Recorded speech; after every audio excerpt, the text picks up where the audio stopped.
everybody. Okay, so for those of you who have no idea who I am, my name is Valentina, and as just been said, I'm the author of far too many cookery books. But you know, you can't really turn them down when they get offered to you. You sort of say, oh yes, okay. But the current one is about my culinary sort of history, really, and I'm really delighted to have been allowed to leave it for one day today and come here and enjoy the Foodie Festival instead of slogging away at it for yet one more day. Anyway, the English voice often puts everybody off, seeing as I write books about Italian food. So I'd always like to get that one out of the way first of all. Basically, you have to, in my case, you've got to blame the parents, as is often the case with many things. But my very, very Italian mother meets my incredibly English, upstanding English army officer dad in Italy at the end of the war. They fall madly in love. They settle in Italy. They have 6 children. I'm the last one, I'm the only girl. And when I'm about 6 or 7, my dad sort of suddenly realizes that there's not a lot about us that is very English. We don't look particularly English. We don't, behave in a very English way. We can't really understand the principle of the stiff upper lip.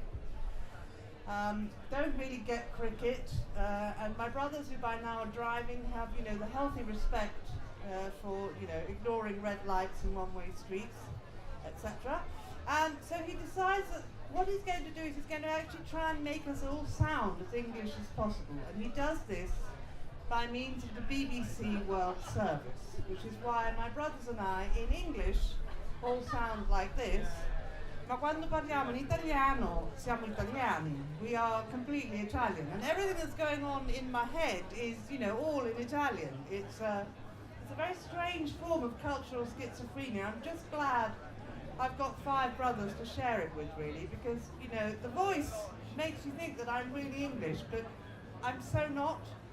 So don't be fooled. Anyway, enough of that. The last time I gave a rant for Rude Health, I got very personal about a certain young lady on TV. And so this time I thought, I'd keep it more general, really. I'd like to make a stand against Tiramisu. And I know that sounds like a strange idea, but Tiramisu really, for me, represents everything that is going wrong with a lot of restaurants and the restaurant ethic these days. We hear so much about how positive it all is, but in this sort of new wave, there are things which are being forgotten. Tiramisu, for those of you who are old enough to remember, replaced the ultimate and ubiquitous Italian dessert, zabaione. Okay? Zabaione was enough to make you fall in love whatever was happening. It is a complete sensation of foamy, sugary, alcoholic deliciousness that somebody has stood lovingly for 20 minutes over a very hot stove to make especially for you. It is incredible. It's divine and wonderful. And in the summer, you can serve it chilled. It's quite okay not to have it always warm. You can serve it chilled, and it can be turned into the most incredible ice cream, and it's just the most wonderful thing. It's almost disappeared. There are a few restaurants that still offer it sometimes, and in some people's homes you sometimes have it. But what's it been replaced by? It's been replaced by tiramisu. And tiramisu is wonderful. I'm not knocking it. I mean, it's a very delicious dessert.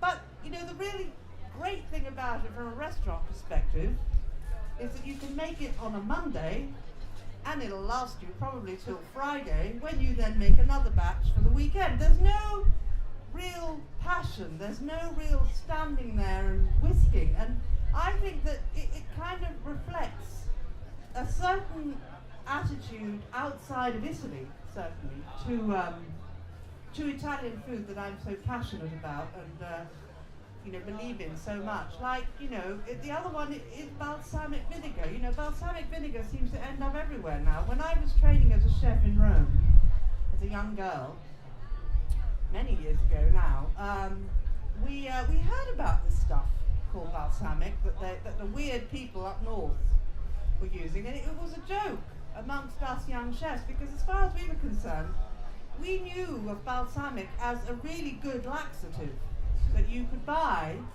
in the chemist. And you had to have a prescription to go and buy this stuff. And that's how it started its life. It is a laxative. Now you have it on your crisps. What's happened?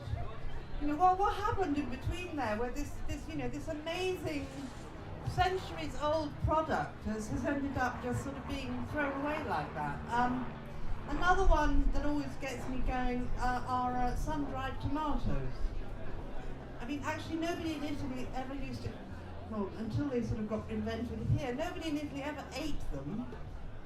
Their purpose was to decorate the kitchen. It was, something to do, really, more than anything else. But these products, which have sort of taken over from what real Italian food was all about, and have now taken on an Italian persona, are something that sometimes makes me quite cross, and I have a bit of a rail against them generally.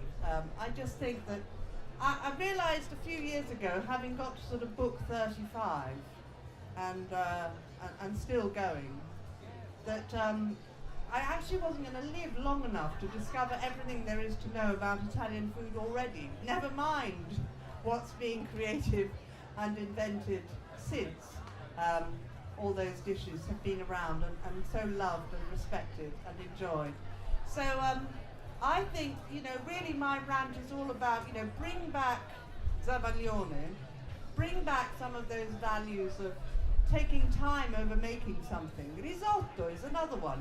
Risotto will always take 20 minutes to make if it's made properly. It should have in brackets on the menu next to it 20 minutes in brackets so that you're warmed. Otherwise, what's going to happen is that a cold plate of risotto is going to be covered with cling film and put in that machine called the microwave.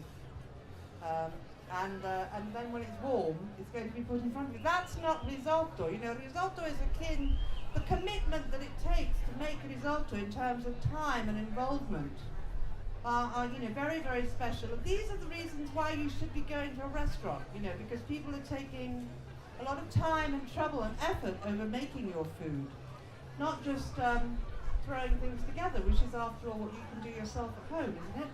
So anyway, here it is then. I'm not anti-tiramisu. I'm just saying that it sort of stands for a trend that I am not happy to support, and I say, bring back Zabaglione and all those other things like that. Thank you.